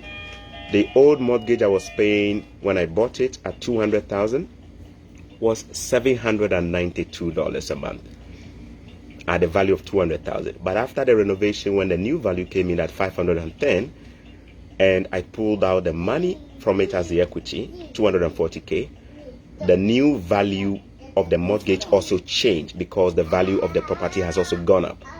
So the new value came at $1,029 a month. I'm going to say this again for Miki Ofori AJ. You asked a very good question. When you pull out your equity, the value of the monthly payment you pay as mortgage payment changes. It goes up. So the new value changed from $792 a month to $1,029 a month. That is a difference of about $230 or $250, isn't it, a month? But wait a minute. Does I care? No. Why not? That property is bringing in a rent of over $3,000. Who cares about $1,029? Do you understand what I'm saying? From $792 to $1,029, it went up by just $250. Meanwhile, the rent itself is $3,000. Who cares? Because that rent is too big to swallow that bill.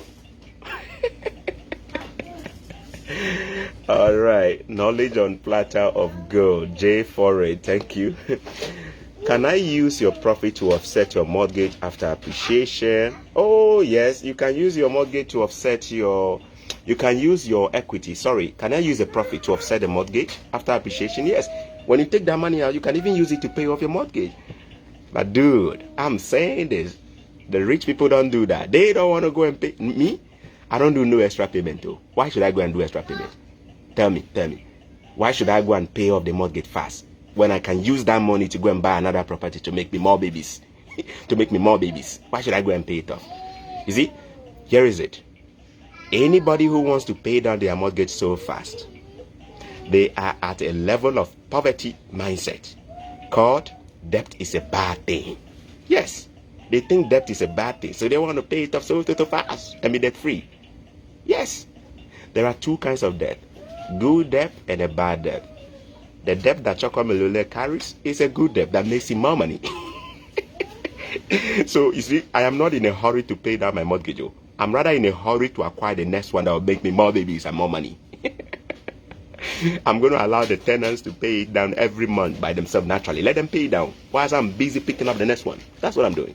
Thank you. You see why I said I changed my game plan. My goal was to pay off my mortgage in 3 months, 3 years old, instead of 30 years old.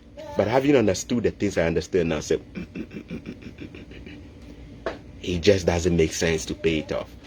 In fact, aside from the monthly payment that I'm supposed to do, I don't want to pay anything extra. Let the tenants pay the rent to take care of that one. At the end of the day, let me be busy acquiring the next one that will make me more money. Think about this. That from one property, I have bought more than one property, and I didn't use my money, but I leveraged on the same first property to buy more. There got to be something. Think about it. Do you remember the Filipino woman I interviewed? Guys, do you remember I interviewed a Filipino woman who bought a property 2 months before I bought mine in 2018? Do you guys remember? Anybody remember? Anybody remember? Does anybody remember? Does anybody remember the Filipino woman? I interviewed her on my YouTube channel. Does anybody remember that lady? She bought her first property.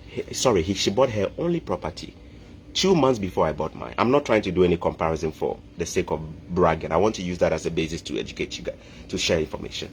She bought her property 2 months before I bought my property. Her property is similar to mine. She bought hers for $270,000. I bought mine for $281,000. But 3 years down the line, I have gone on to buy other properties without using my money, by just leveraging on the equity to buy other properties. When I met this Filipino woman and we discussed real estate, she said she was saving money to buy her other property. So I asked her, why are you saving money to buy your next property? She said, because I need money to make the down payment. Oh, so look at it. She really has the interest of buying a second property. But here is a problem. She doesn't have the money to make the down payment. So how is she going to do that? She is having to work a second job or a third job, meaning more sleepless night, more stress on the body, trying to make more money from salary so that she can be able to save more money to accumulate the down payment of 50 or 60,000 to go and buy the second property. Meaning that I'm trying to say her biggest problem, her biggest stumbling block preventing her from buying the second property is that she doesn't have the down payment. But wait a minute. She has a property. The property has a basement. My property had a basement.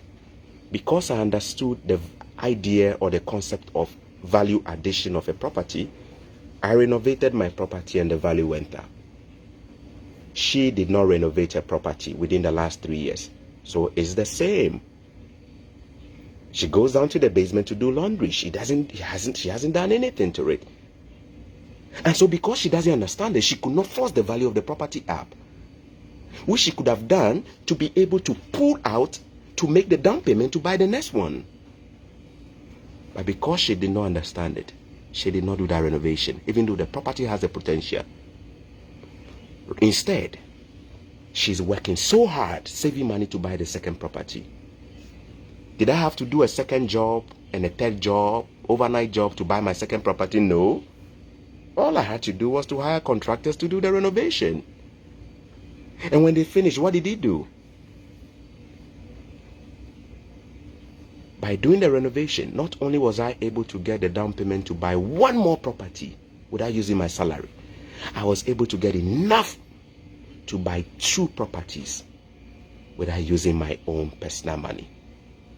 Meaning my salary was taking a breather. My salary was relaxing in the bank account. I did not have to even stress myself to work extra. You see, there are many people who own properties today in Europe. They don't even know how much equity they have in it. I have a friend who has a property. That property is worth about almost $1 million today. The amount they have left in owing the bank is probably less than $100 and something thousand.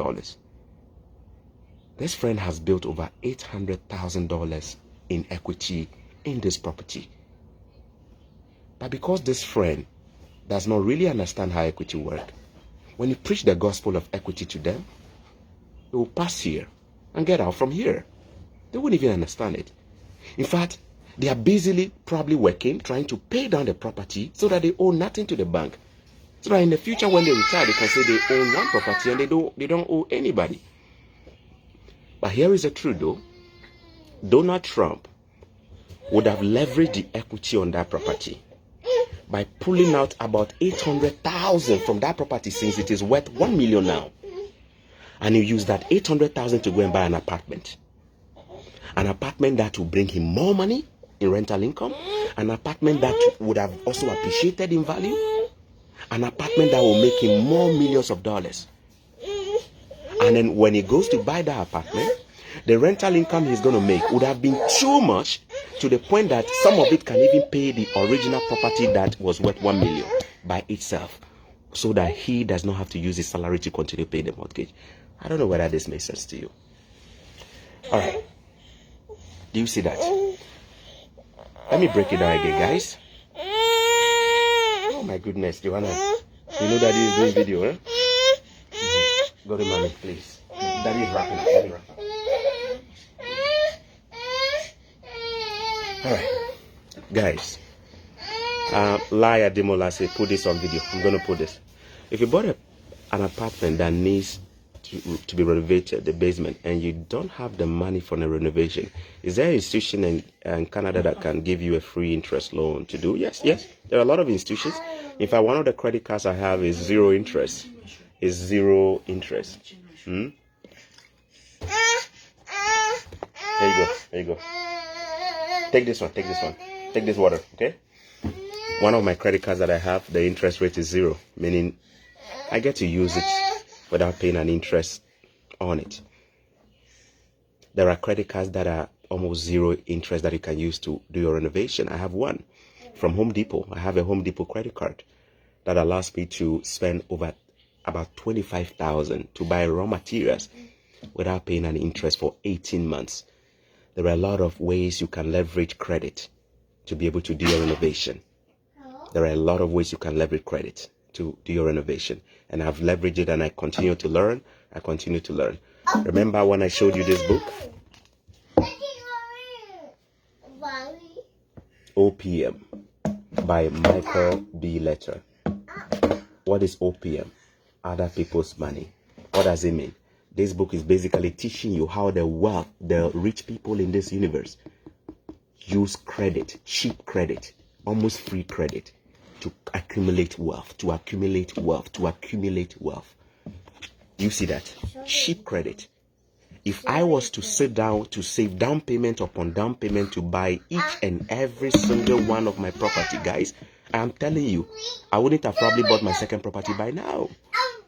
But because I am beginning to understand the concept of how to leverage credit to build wealth, look at it now. Not only do I own properties, all of them are cash flowing, all of them are doing well, all of them are paying for themselves without me having to worry about them, and I still own them. And as they are paying for themselves, I am still gaining more and more equity in them. In fact, every single time the market is going up, the value is going up, I'm the winner. Yet I'm not the one paying the bills. What am I just doing? I'm leveraging credit from the bank, from credit cards, from friends to create wealth.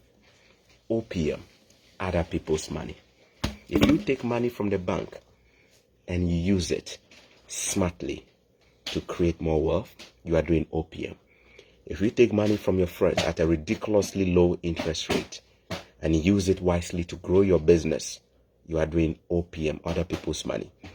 OPM works better if you get the money almost cheap and you turn it around to make more money. This is the first principle of investment in the Bible.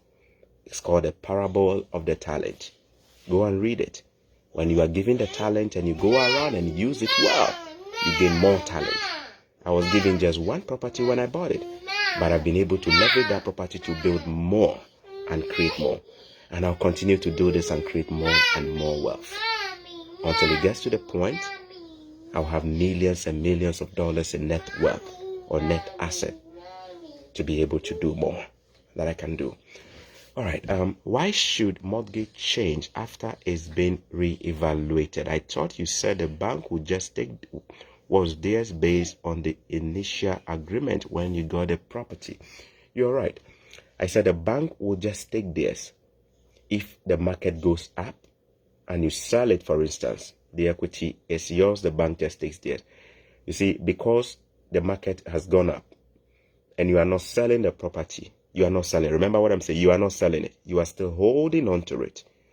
But you want to be able to enjoy that equity. The bank cannot give you, look at it. The initial property was worth 200,000. The bank cannot give you 240 from their pocket when you took a loan, which is less than 500,000 from them. So in order for them to give you access to enjoy the appreciation as real cash without you selling the property, they will have to re-evaluate the mortgage to match the new value. Do you see that? Meaning that whatever you are going to owe them now will be valued at the new value of the property, just to be able to allow you to be able to enjoy the equity in real cash. It is the way it works. It is the way it works. And a lot of people panic when they hear this. So you mean if I was initially owing them 166,000, now when the value is now 500 and I go and pull out the equity, the mortgage is going to change and it's going to be now valued at 500. Yes, it is. But I'm telling you this, in real estate, we understand the market so well. We don't even care the new mortgage. I don't care, my brothers and sisters. I'm being honest with you. Look at the math here, guys. On the $200,000 property, $210,000. Joanna, can you just be quiet? Daddy wants to do the video, please, okay? On the $210,000 property, the mortgage was $792. But now that the property is worth 500 and something thousand, when it was reevaluated, the mortgage has moved from 792,000 to... What do you want? Okay, it's okay. Come. And don't cry. Daddy is doing a video. No? She's just being fuzzy and grumpy, huh? Okay.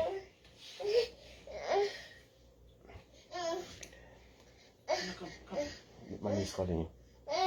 And mommy is calling her, but she won't go to mommy. She wants to come to me. Let's go change your name. Mommy wants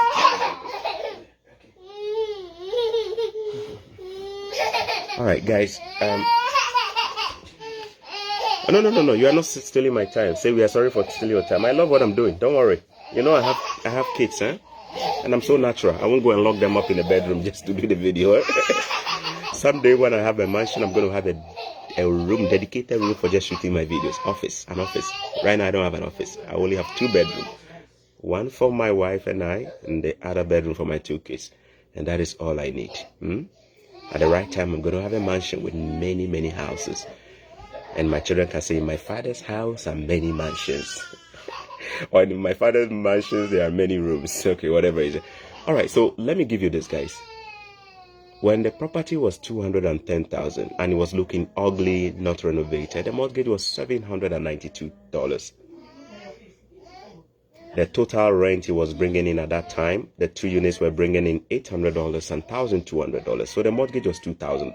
The rent at the end of the month was $2,000 at the time when I bought it. So basically, the property was not doing bad even when I bought it. At $792 in mortgage, the rent was $2,000 at the time when I bought it. But by the time I finished the renovation, the rent jumped from $2,000 to $3,100. So the rent alone has gone up by $1,100 by the time I finished the renovation, because I rented them and the rent was higher. The mortgage also changed because the value of the property has gone up. The value was no longer $210,000, the value was $510,000. So if I want to really, really enjoy the equity and pull it out, the bank cannot give me money on a property that has gone up without them documenting that the money they are giving me is coming from them and is against the property at the new value. And so they will have to reassess the value and re-evaluate the mortgage again. So the mortgage gets reevaluated and replaced with a brand new mortgage. The value of the brand new mortgage is going to be based on $510,000. So what happens there? The monthly payment also changes. It changed from $792 to $1,029. $1,029. Let's be fair and round it up to $1,100. Let's be fair. Let's round it up to $1,100. So the mortgage moved from $792 to $1,100. But here is it. If I did not understand this right now, I would have been really worried. Oh my God, so it means I'm going to pay more money now every month. I don't want to do it. Guys, that is the lamest thing ever. It's the most idiotic thing not to do it. Excuse my words. It's the most stupidest thing for somebody to say because the mortgage has gone up, he's not going to take it. It's the most stupidest thing. I'll tell you why. Your mortgage has jumped from $792 to $1,100. So you are worried that your mortgage has gone up by extra $300 a month. But wait a minute. How about your rent? Was the rent the same? Your previous rent was $2,000. Now it has jumped to $1,100 in a month. So your rent has gone up by $1,100 a month. And your mortgage went up by just $300. And you are crying wolf? Go and clear your ears and get some financial knowledge. You see that? Who is the one making money here? Who is the one making the money? Is it the person who is paying extra $300 or the person who is collecting extra $1,100 in revenue? Who is the one making the money here? And wait a minute. Instead of just crying about the new mortgage and how much it's gone up, remember I was able to pull $240 out to buy a brand new property. Oh, wait a minute, guys. The triplex that I bought, I bought it for $351,000. By the dynamics of the market and how I understand the market, by the time I finish renovating that property, it will be around $700,000 to $800,000. It's going to be more than double. And I'm planning to spend less than $150,000 renovating it. So 351, 150 in renovation, that's $500K. but the value is going to go up in about 700, 800K. So if at the end of the day, the mortgage I'm paying on that property, let's assume the mortgage was $1,300. If by the time the reappraisal is done and then the value comes to 700K, and then the bank says your mortgage is also changing from $1,300 to $1,700, the best way for me to analyze this is to ask myself, how much equity can I pull out? Per my estimation, I can easily pull almost 150 to 200,000 by the time I'm done. I'll pull that out in cash. That's one thing on the side. The 3-unit apartment called the triplex that I bought. By the time I am done with the renovation, the rent that property is going to bring in is going to be about $4,700 to $4,800. Let me be conservative. By the time I'm done, that property is going to bring in a monthly rental income of $4,500. So if I am paying a mortgage of $1,600 or $1,800 or even $2,000, I don't care. You know why I don't care? I am making a rental income on a monthly basis of $4,500. What is the problem with paying $2,000 then? I am still making over $2,000 in profit. Simple as that. Now, not only are you making that money on a monthly basis, every month the tenant's rent is paying down your mortgage for you. So you are not the one going to use your salary to pay the mortgage down. The rental income is enough to pay it down for you. And not only that, guys, remember you also pulled out some equity in real cash of over 100 and something thousand. What are you going to do with that anyways? As a smart investor, I don't use that to go on vacation. I don't use that to go to the Caribbean. I don't use that to go and buy a G-Wagon. I use that to go pick up another property again and do the same thing. Let me know if the equity thing is giving you a headache. Let me know if it's giving you a headache, and I understand. Oh my God. Let me know if this is giving you a headache, eh? I'm going to try and do a pictorial. I'm going to do probably a spreadsheet to show you a real demonstration with, so that not too much of the talking doesn't confuse you. In business, the smartest thing to do is to continuously do this. 1, have all the expenses of the business be paid off by the profit that comes from the business. Listen to this. All businesses, listen to this well. The smartest way of running a business is this. If you have a McDonald's, if you have a KFC, if you have a saloon, if you want to know if you're a real business person, this is how it works. Number 1, whatever income comes from that business should be more than enough to pay all of the operational costs. After paying all of the operational costs, the revenue should still be enough to give you extra money to put in your pocket to swallow. If your business doesn't give you profit, you are running a bad business. You are running a deficit. It's called a loss. Your business should be able to bring you more money to pay off all the bills, and at the same time bring you more money to put in your pocket every month. Number 2, that business should be growing and growing in market value. Growing and growing in market value. Simple as that. This is the principle for making growing successful businesses. Amazon is a business. Amazon makes so much profit to pay off all of its expenses, including salaries, including whatever they do. And Amazon has so much of that money still left to become the profit for Jeff Bezos to keep as his profit, making him a billionaire. Not only that, as he's making so much money to pay off all his expenses and still pocket a lot of it to make him a billionaire, that business should still have the potential to grow and grow on its own in value. Meaning, if 10 years ago, Amazon was worth $1 million, if Amazon wants to really know if it's a successful business, every single year, Amazon's business should be worth more than $1 million. You know, Amazon is worth billions of dollars today. You know why? He's following the same concept in real estate. If it was a property, if Amazon was a property, it has grown in value. Since the time it was created, it has grown in value. And do you know why? because they understand the concept here. Jeff Bezos was growing Amazon, not using his own money. Initially, when he started, he used his own money a little bit. By the point when the business had potential, he now went to look for OPM, other people's money, by listing it on a stock exchange. Then people were buying stocks.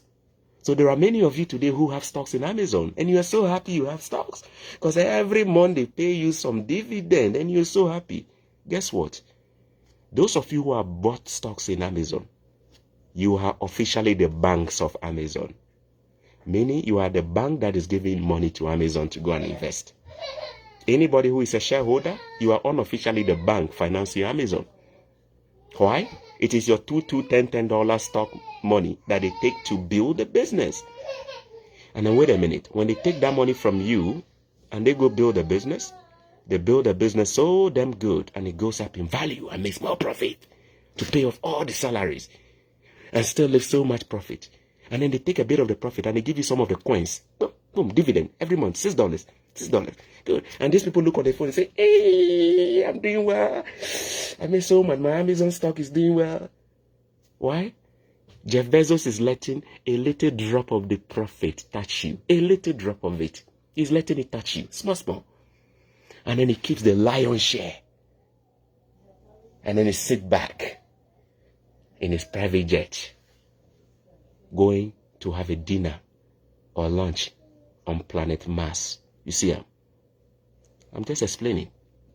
Those of you who have bought Tesla shares, all of you who have bought the shares of Tesla, your $2, $10, $300 shares you bought, combined, finances the operations of Tesla. Technically, you have become the indirect bank financing the operations of Tesla. What is Tesla going to do with that money? It's called OPM. Other people's money. They took it from you through stocks. Tesla is going to invest it into the business. Grow it. Create more branches. Grow it. Build Alexa. Grow it. Build this. Expand. Why are they expanding? They believe in growth. They will expand in length and in height. They will expand. And then when they expand, the profit goes crazy. See, huh? Yeah. And then after they pay off all the expenses, look, shareholders are the last to be paid, though. They pay off all the expenses. They pay off all the salaries of the employees. They pay off all the people that work for Amazon. Jeff Bezos now takes his share. After that, they give a small percentage and then distribute it in coins, $2, $10, $5, $2. And then it appears on your Amazon stock. You say, oh, this month I got this dividend. And you are so happy. You say, well, I put that money there. I didn't have to do anything. The money was working for me. Yes. You were the bank that was financing Amazon. You see, this is the same concept, though. The concept of growth. So I'm saying that if my business was Amazon, my business is growing from one business to many businesses now. Not only is it growing, my business is self-sustaining because it is profitable, generating more money to pay for all of the bills. And on top of that, it gives me a lot of profit to put in my pocket to treat as my monthly cash flow or profit. The only difference is I don't have to go back and pay dividends to a lot of people. I only pay the bank his debt. Do you see that? And then the rest stays in my family, me and my business. Do you see that? Yeah. I'm really inspired to hear this information, but how do you shuttle between running a real estate business and still work to earn a salary? How do you do that? Self-sustaining business. Self-sustaining business means businesses that you build in such a way that you don't have to work on the business actively. Let me say it this way. Every successful investor or business owner understands the concept of building a system. They build their business like a system that runs independently without needing the owners in it. In other words, my intention is to build my real estate empire in such a way that at the point I don't even have to visit any single property of mine. I don't have to go and check on the properties. The properties should be running themselves. There will be a property management taking care of it. Those who are collecting the rent, accountant is there. At the end of the month, they just come and give me a report. If something is wrong, the tenants won't call me. If a toilet is broken, the tenants don't have to call me. That is a dream. Currently, I am the one managing them myself. I don't have a property manager, so I manage them, meaning that I am the one who has to respond when they have a problem or something like that. And it's not too stressful at this stage because of how I've gone about it. I carefully pick my tenants, so I don't pick tenants who are problematic.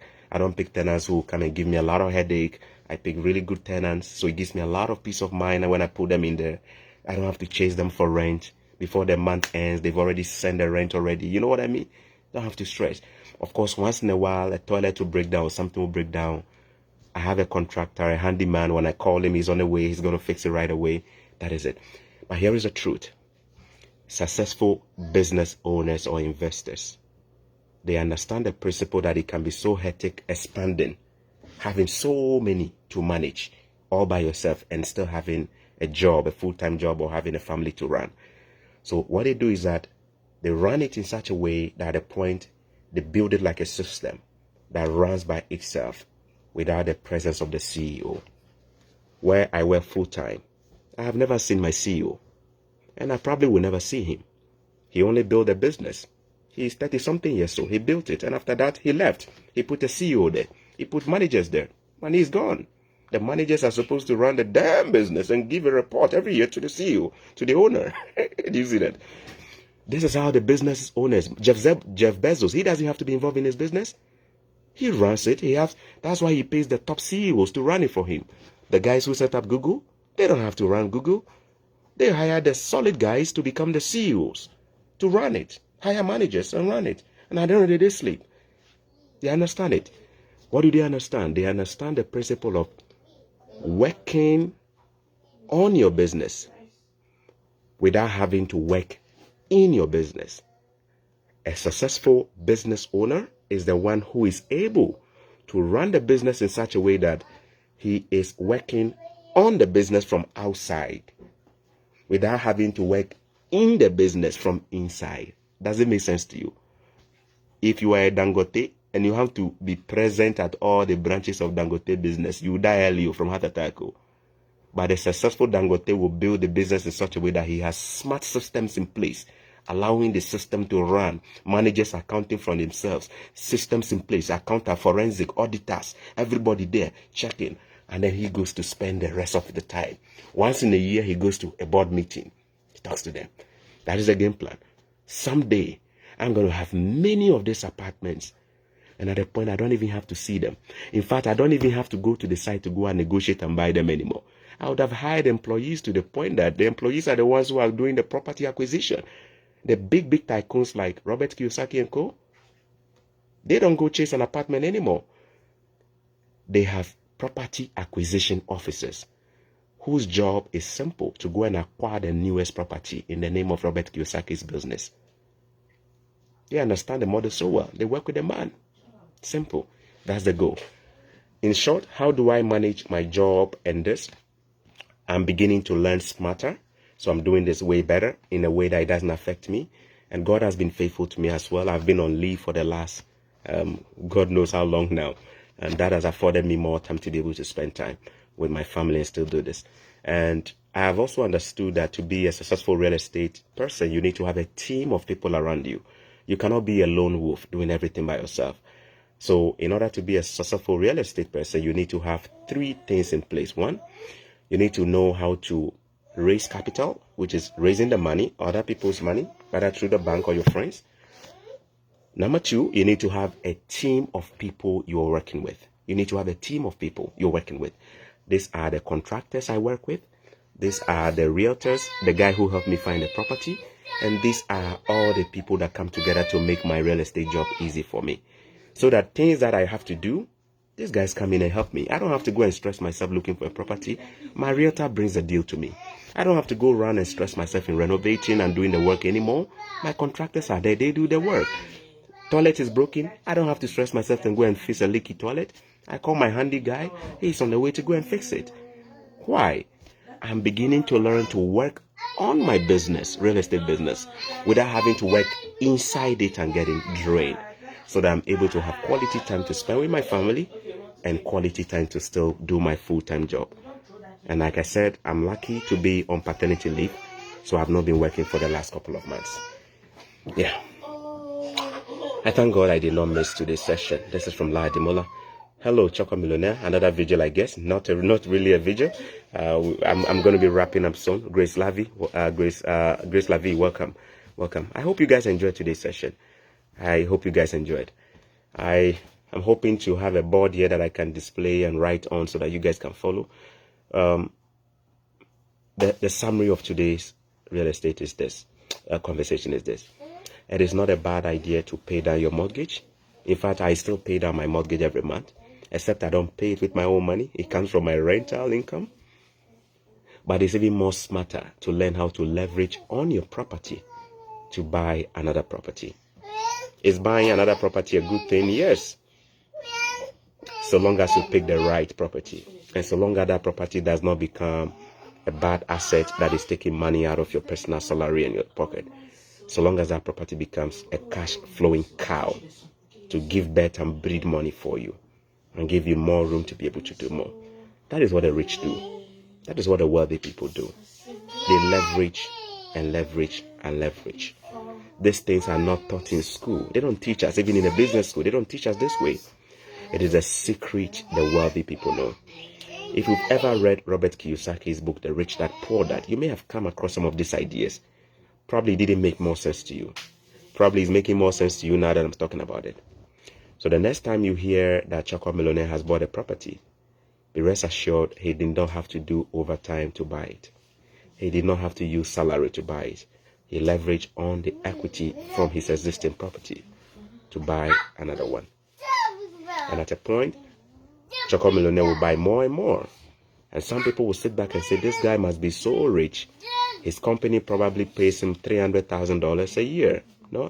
It has nothing to do with my salary. It has everything to do with financial IQ and knowledge.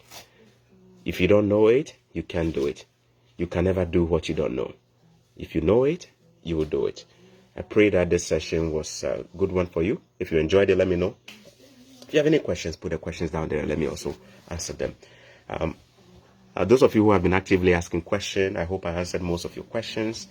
Temple, I hope I answered your question. And the other lady was Mildred Akumia from the US. I hope I answered your question. Mickey also has a question. Those of you who have asked questions, I hope I answered them. I will do my best to put this video on YouTube. My videos are pretty lengthy because I try to go in depth. And I hope you've understood it. If you are sitting on a property and you own one in Europe or in a developed world, and you don't know how much equity you have in there, it could be an indication you don't understand the real estate market well. If you also do understand it, but it's your choice that you don't want to leverage it, that is up to you. It's your choice. Maybe your strategy is to just pay it off and owe no money so that you can say you are debt-free. The truth is that when they are counting the billionaires and the millionaires of the world, they may not count you. All the millionaires of the world, they have a debt. But their debt is good debt. Good debt in the sense that their debt is debt that creates more millions for them and makes them more money. Trump is not stupid. He understands how real estate works. He has leveraged credit to build his empire. And the empire he's built out of real estate, they pay themselves off. Warren Buffett understands this concept. Jeff Bezos understands this concept. Tesla. Elon Musk, he understands this. So he's leveraging on Tesla to raise more money and more capital from the world by selling stocks so he can be able to expand his business. And I hope today's session has also helped you to understand real estate better. If you've been planning to pay down your mortgage and it's your choice, remember, it's your choice. But I gave you another way to think about it. Well, I wish somebody taught me this when I was buying my first property. I had to figure it out by learning and seeking, and I found it. And I'm openly sharing them with you, practically. And I hope it makes sense to you when you start. And I hope when it works for you and you see how easy it is, you can also go around there and share with other people. Don't be selfish.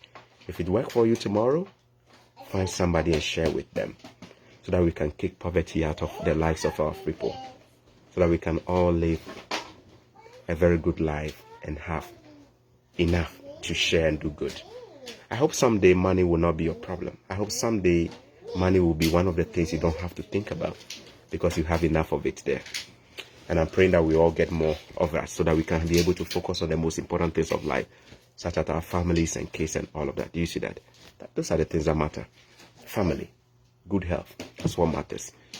We don't want money problems to be one of the things to stress us, right? Some of us cannot even enjoy our families today because we are too busy chasing money and we don't know how to make the money. Some of us are working 3 jobs.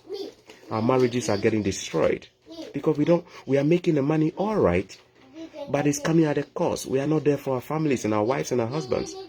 We are so stressed. May God open your eye and your mind so you can understand how wealth creation works. So that you can understand the ways of the wealthy people. Most especially so you can understand how money works from the perspective of God. The parable of the talent. God bless you. All right. Thanks for watching today's session. Josephine, Doji, Bodu, Atia, Waleke F1. Dominic Brown, thanks for the education, bro. HRM, Laya Demola, you don't need more money, you need more wisdom. We all need more wisdom. We don't need more money, we need more wisdom. Thanks for watching. Does anybody else have a question? No. Joanna, I wasn't talking to you. I was asking. You said no, that was not you. Does anybody else have a question? Does anybody else have a question?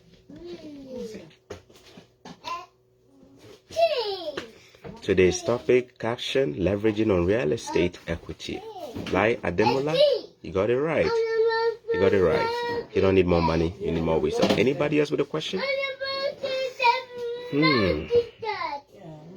And I'm the only vlogger with my kids making noise, isn't it? I'm so different. My landlady in the video. If you ever watch this video on YouTube, don't get angry. It's just the natural situation in my house, huh? Someday when I have so much in millions, you see me in a mansion with many rooms. All right, guys. Thanks for watching, and thanks for watching. I really enjoyed today's session myself, and I hope this has made a lot of difference. If you watch this, drop a comment. If you enjoyed this, please share. Don't be selfish. Share so that we can help educate many of our brothers out there and our sisters out there, so that we can take advantage of this leverages in the wealth creation industry to be able to create more wealth. I encourage you to learn to share, especially if it's something that helped you. Why don't you share with somebody? If it is something that helped you, share. There are many who will watch this, they will never like it, they will never share, they will never comment. They'll go and apply it. I don't have a problem with that. But if you believe in sharing and if you received without paying for it, I encourage you to also share to bless somebody. For all you know, this is all somebody needs to take an action in life. And I hope that this has blessed you. Share it if you enjoyed it. There is also a review session on my page at the top of my home page. If you enjoyed it, please drop a review. The review helps Facebook to share my video or show my video to many more people. If you did enjoy it, you feel free to drop me a review about what you think about my channel and my content. If you did not enjoy it and you think my content is also not good, feel free to drop me a review. On the review section on my page, you can either recommend my channel or you can decide not to recommend my channel. I've been lucky to get almost everybody recommend my channel.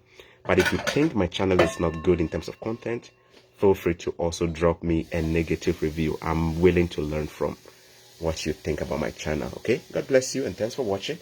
Do have a good day. And it's Sunday evening here. It's probably morning wherever you are in Middle East or Africa, approaching midnight. God bless you. Enjoy the rest of the night, and may we all get more wisdom and not more money. With more wisdom, money will come.